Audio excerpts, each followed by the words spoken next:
विशाल है,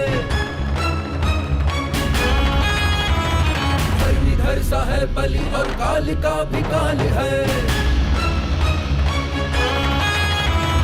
भद्र भक्ति का अनुपम पार्श्व सारंग गदाधर महाबली उद्विष्ट कुंती का ये लाल है। महाबली महाबली महाबली महाबली महाबली महाबली महाबली महाबली।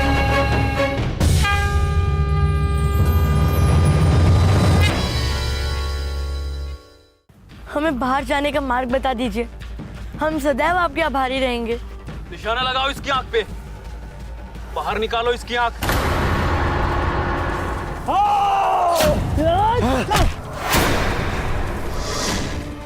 हमें छोड़ दो, हम कदापि नहीं दिखेंगे यहाँ, हमें छोड़ दो। भीमपुत्र जी माता। पुत्र, वो पत्थर को उठाइए।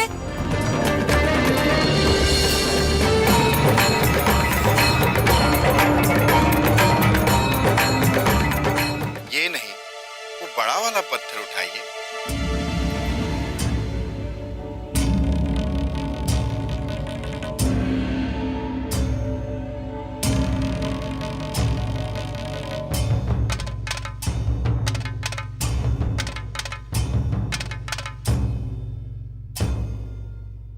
ओम प्रीं प्रं सः शनिच्राय नमः।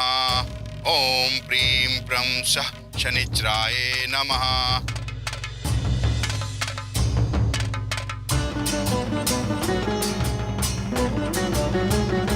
ओम प्रीं प्रं सः शनिच्राय नमः। ओम प्रीं प्रं सः शनिच्राय नमः। ओम प्रीं प्रं सः शनिच्राय नमः।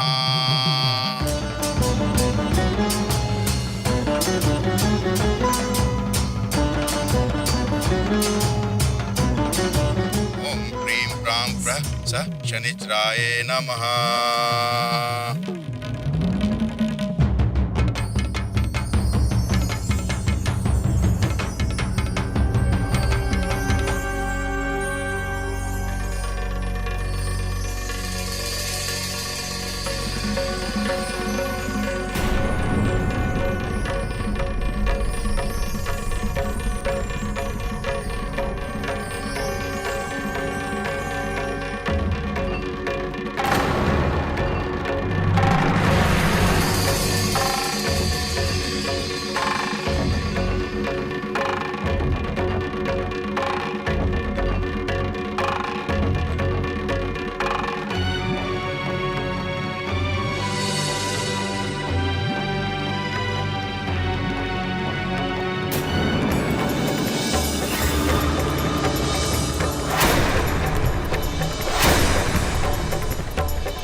दीदी,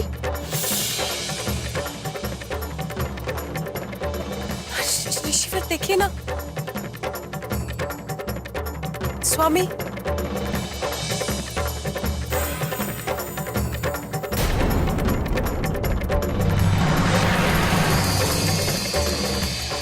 ऋषिवर, क्षमा करें देवी कुंती, ये बालक असीमित दिव्य बल वाला है।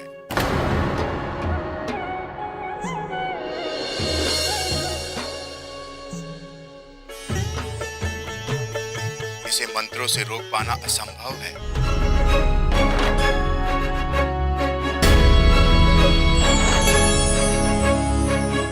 आप इसकी चिंता ना करें, ये पवन पुत्र है, इसे कुछ नहीं हो। महाबली महाबली महाबली महाबली महाबली महाबली महाबली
पिताश्री, क्या आप मुझे धनुष बाण चलाना सिखाएंगे?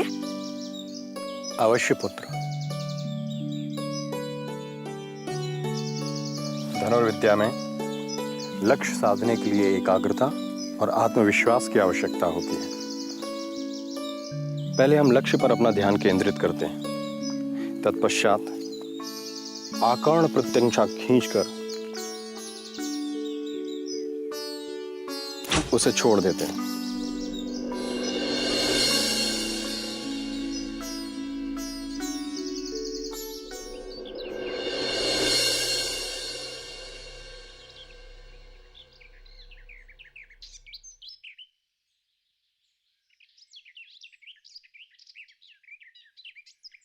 प्रणाम ऋषिवर।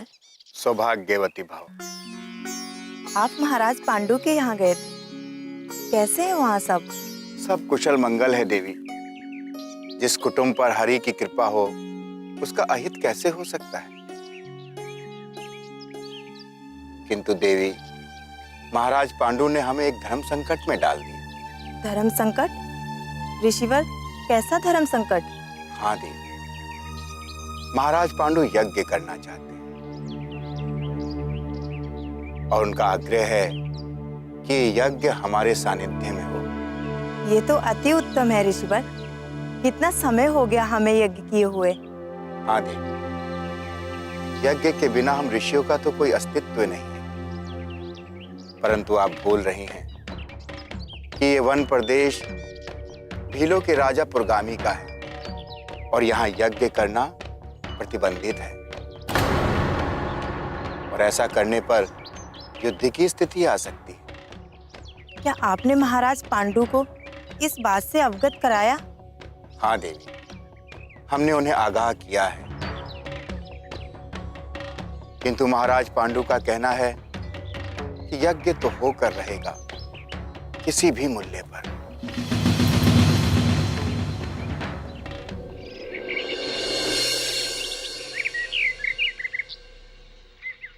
माद्री, ये यज्ञ की सामग्री बहुत पवित्र होनी चाहिए, तभी ये यज्ञ में प्रयोग की जाती है और यज्ञ का महत्व होता है। वो कैसे दीदी?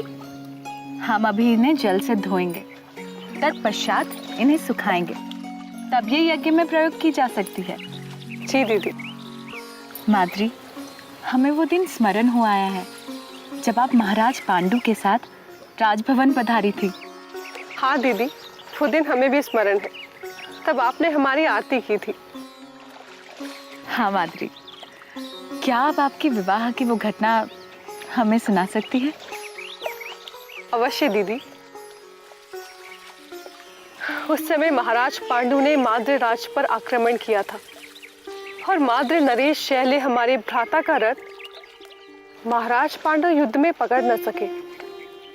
तब उन्होंने वीर नरेश से अनुरोध किया कि हम आपको कदापि हानि नहीं पहुंचाएंगे, किंतु आप केवल इतना बता दीजिए कि आपका सारथी कौन है। तब वीर नरेश ने महाराज पांडु से हमारा परिचय कराया और कहा कि यही हमारी सारथी है।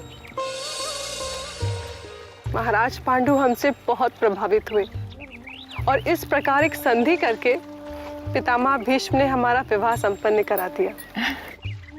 पता है माद्री, आप बहुत भाग्यवान हो। हाँ दीदी, आप जैसी बहन जो मिली है। बहुत मस्का लगाती हो। चलो।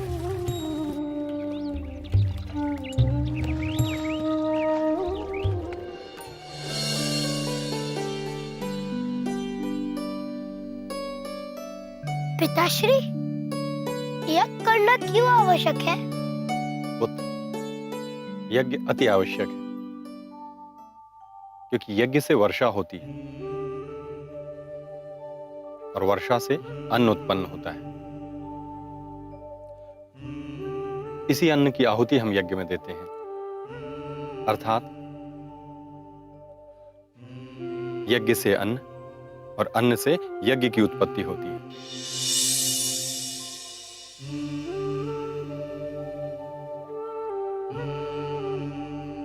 यज्ञ कर्म से होते हैं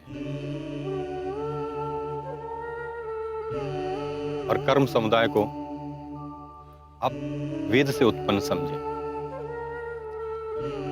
अर्थात परमेश्वर यज्ञ में विद्यमान है।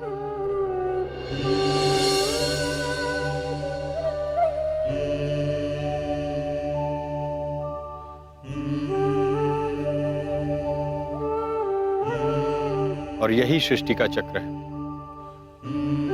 हमें इसी के अनुरूप बर्ताव करना होता है।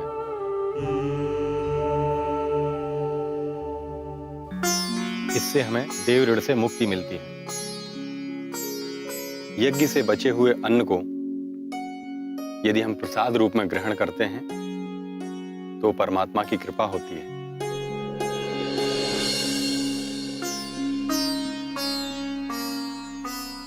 समझ आया पुत्र? कुछ कुछ समझे पिताश्री। यज्ञ करने से भगवान प्रसन्न होते हैं और हमारे समस्त ऋणों से हम मुक्त हो जाते हैं और हमारे इच्छित भोग हमें बिना मांगे ही मिल जाते हैं। अब समझ में आया पुत्र? जी पिताश्री। जी पिताश्री।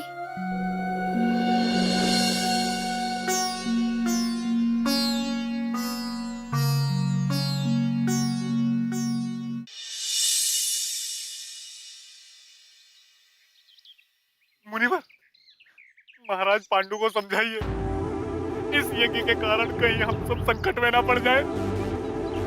यथा उचित समझा चुके हैं, परंतु वो यज्ञ करने पर आतुर हैं।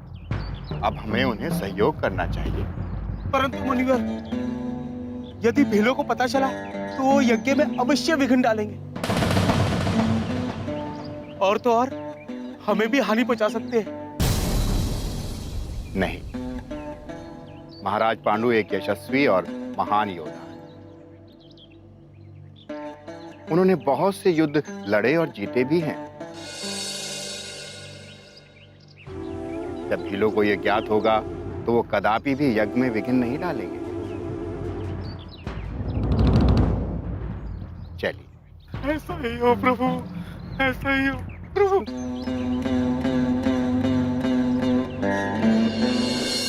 ऋषिवर, संपूर्ण समिधा तैयार है। हम यज्ञ आरंभ करें? जी महाराज।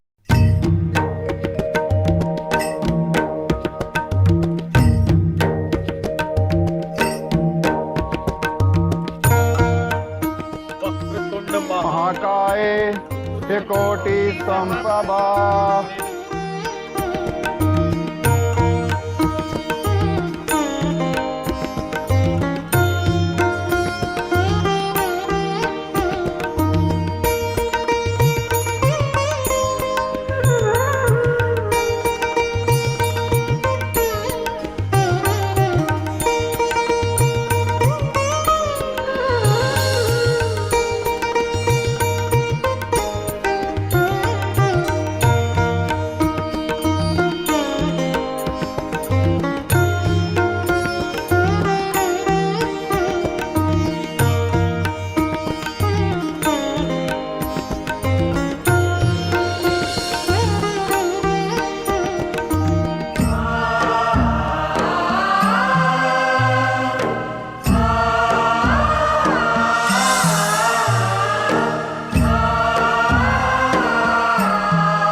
आकाश में धुआं, कहीं ये यज्ञ का धुआं तो नहीं? लग रहा है ये यज्ञ का ही धुआं। परंतु हमारी अनुमति के बिना इस वन में यज्ञ करेगा कौन? जिसका अपने प्राणों से मोह भंग हो गया हो। ये यज्ञ का ही धुआं है, पर किसी ना किसी ने तो धृष्टता की है। धृष्टता चाहे जिसने भी की हो, दंड तो उसे अवश्य भुगतना होगा। चलिए हम उन्हें यमपुरी के दर्शन कराते हैं। चलिए चलिए चलो।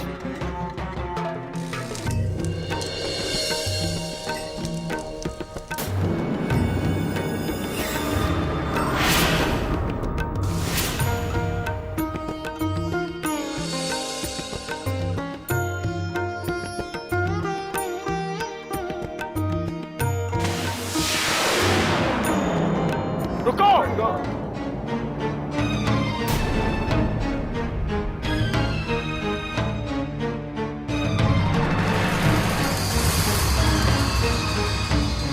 यदि अपने स्थान से तनिक भी हिले तो हमारे बाण तुम्हारे हृदय को छेद डालेंगे। मूर्ख, यज्ञ पर बैठे हैं, हमें क्रोध मत दिला। तुम्हारा इतना दुस्साहस कि हमारी अनुमति के बिना यज्ञ कर रहे हो।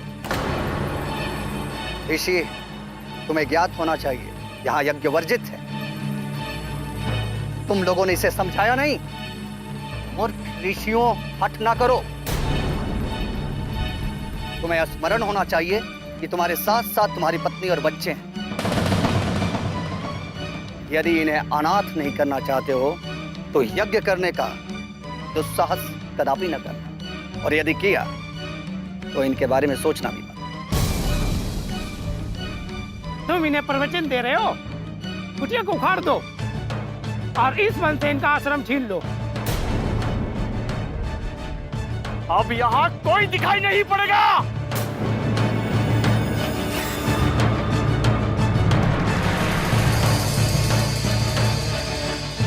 स्वामी, भीम कहाँ है?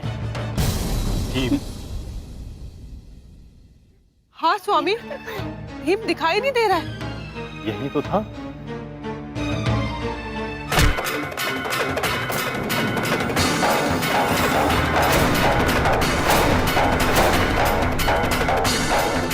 भीम?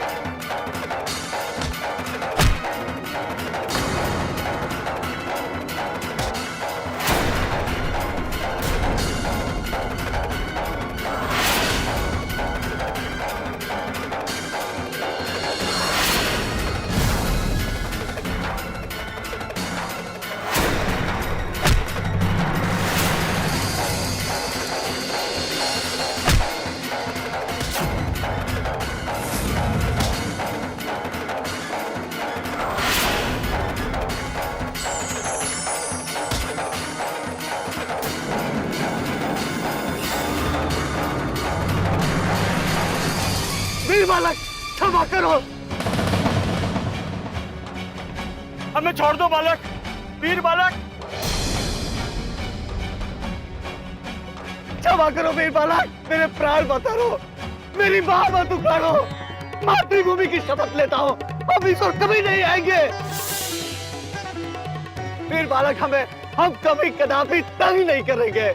स्वयं मृत्यु के मुख में हो और हमें तंग करने की बात कर रहे हो? आप जैसा चाहते हो वैसा करो। हमारे में से कोई व्यक्ति यहाँ प्रवेश नहीं करेगा, पर हमारे प्राणों को मत हरो। हम अज्ञात बस यहाँ आ गए, ये अपराध भविष्य में कभी नहीं होगा। पुत्र भीम, छोड़ दो इन्हें।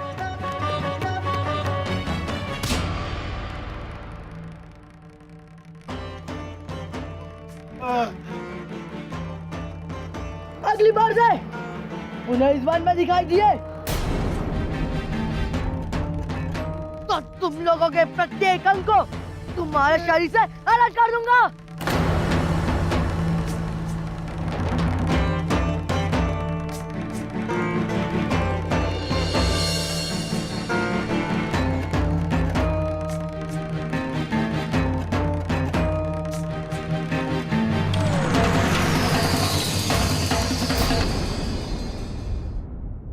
जो हमारा भय था उसको क्षण किया है तुमने। अब मैं देखता हूं कि बालक कौन है। बंद करो ये यज्ञ।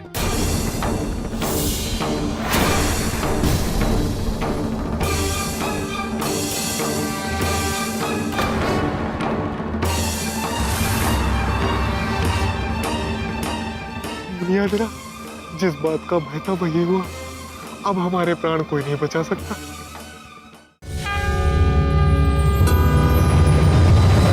धर भीम के समक्ष कोई दुष्ट आ सकता नहीं। सहस्र गज बल बराबर बच के जा सकता नहीं। प्रलय सिंधु के सदृश महाबली